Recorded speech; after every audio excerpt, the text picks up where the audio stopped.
I felt like Satan. There was this one day where I felt like a complete and utter villain. I felt like I was a criminal. I felt like I was some type of evil monstrosity. I just felt like a really bad person. And I'm going to tell you why. I'm going to tell you what has contributed towards that. So there was this one evening where I went to this Bible study with my friend, and there's a couple people there at this Bible study. We were sitting in a circle, right? And there's one guy and his girlfriend. So his girlfriend's sitting next to me, and he's sitting at least 2 seats away.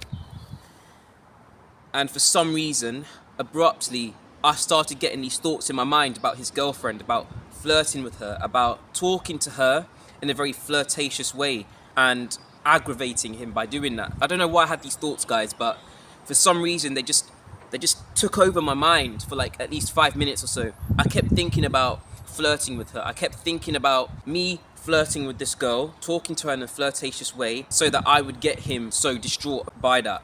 I know, I sound like a right old dickhead right now. I sound like a devil, I sound like Satan, but those were the thoughts that I was getting in my mind. And of course, I didn't act upon those thoughts. I did not act upon it, because if I was to let my mind control me in that situation, then it would be like I'm incapable of controlling myself, so I have no self-control. It would be like my mind is a feather. It would be going in one direction to the other, and I'd be listening and being very submissive to the thoughts that I get.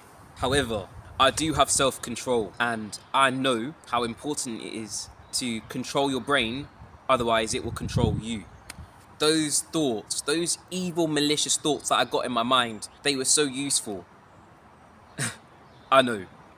I sound crazy, right? Those thoughts were actually quite useful, because when you're slacking, when you're doing really, really atrocious when it comes to something, you're not making enough progress, you're not doing enough hard work, your friends are doing better than you are, you're seeing everybody else around you succeeding, but you yourself are failing, you're slacking, people are outperforming you. When you see all of this stuff happening around you, it makes you feel like a failure. And when you feel inadequate about yourself, you tend to get in this dark, gloomy place where you feel like you can't pick yourself back up again. And then these negative thoughts tend to circulate your mind. They tend to ruminate your mind. But in actuality, I think it is fuel for success. Every time that you get a negative thought about, maybe you see your friends succeeding, maybe you see them doing well, and you get a bit jealous from that. Well, I would use those negative thoughts in my mind to help me to succeed, to help me to work harder, to help me to achieve my goals. When you think about something that you do not want to, I don't want to be working a 9 to 5 or doing something that I'm really unhappy with doing. You'd be like, oh, no, oh, no, I don't want to be doing that. No way, no, I don't want to be doing that. When you think about the worst possible outcome, WPO, I call it, it kind of pulls you away from that reality. So your mind works extremely hard to not make that come true. So it fights and fights and fights to ensure that it doesn't come true. I know we all have deepest, darkest desires, guys, come on.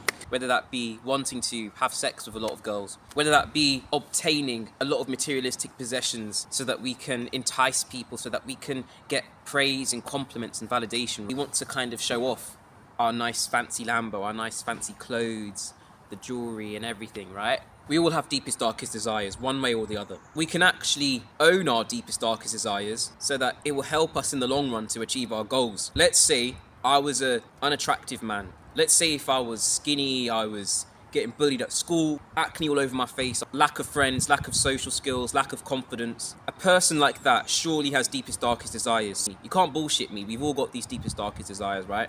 One of the things that he could be potentially thinking about is he wants to have sex with a load of girls. He wants to get a nice physique so that he can entice girls to fuck him. Because when you're going through a certain amount of pain and discomfort in life, when you're not where you want to be, sometimes we can develop these deepest, darkest desires in our minds. And we think it's wrong. We think it's so abysmal. And that's why we don't really share it with people, because we're so scared of getting judged. But even I myself, I'm going to own up and say that I have a lot of deepest, darkest desires. I have a lot of deepest, darkest desires, and I might sound like a villain, but I'm going to be honest with you.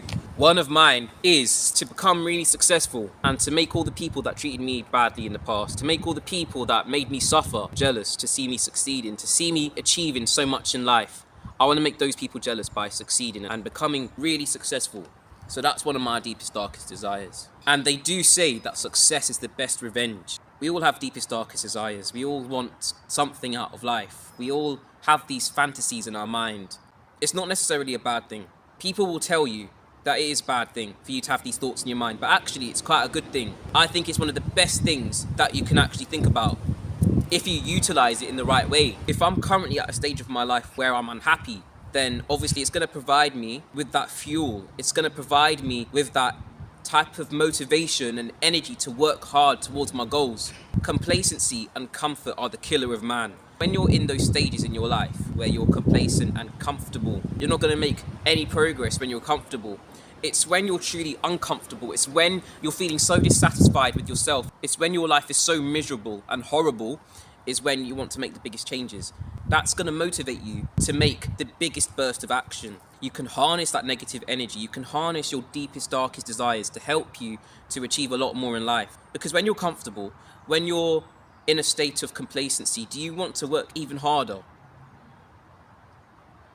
No, you don't. Because you're currently comfortable with where you are. But whereas, if you have these negative thoughts in your mind, if you think to yourself that I'm an unattractive man, I've got loads of acne on my face, I'm getting no girls, I have lack of friends, lack of social skills, lack of confidence, and I'm not really where I want to be in life. I've got a 9-to-5 job, I'm getting paid bare minimum, and I just feel like my whole existence is useless. If you think those things to yourself, imagine the type of progress you're going to make. Imagine the type of fuel you'll have to go to the gym, to clear up your skin, to work on improving your current situation. So you need to get in a place where you're really uncomfortable. It's good that your life is currently shit right now. It's currently good that you're going through so much pain and anguish. And it's a good thing that you're seeing your friends doing well.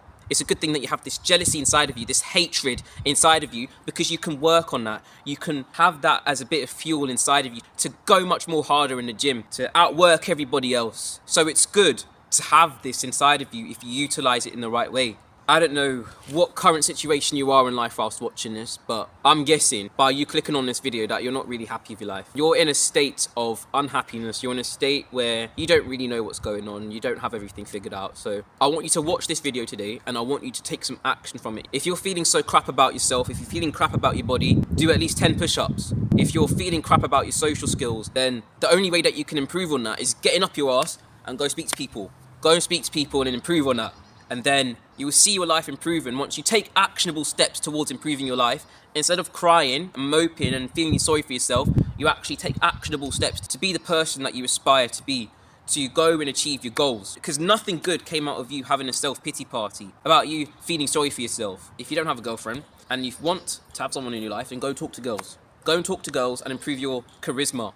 Go and improve how well you can handle girls. There's no good from you sitting there and watching this if you're not going to take the actionable steps. So go right now and do something that is uncomfortable, because that is how you grow in life. You don't grow by sitting around and waiting for a miracle to happen. It's only when you get up and you do something, you work hard towards achieving what you want, and that's how you're going to grow.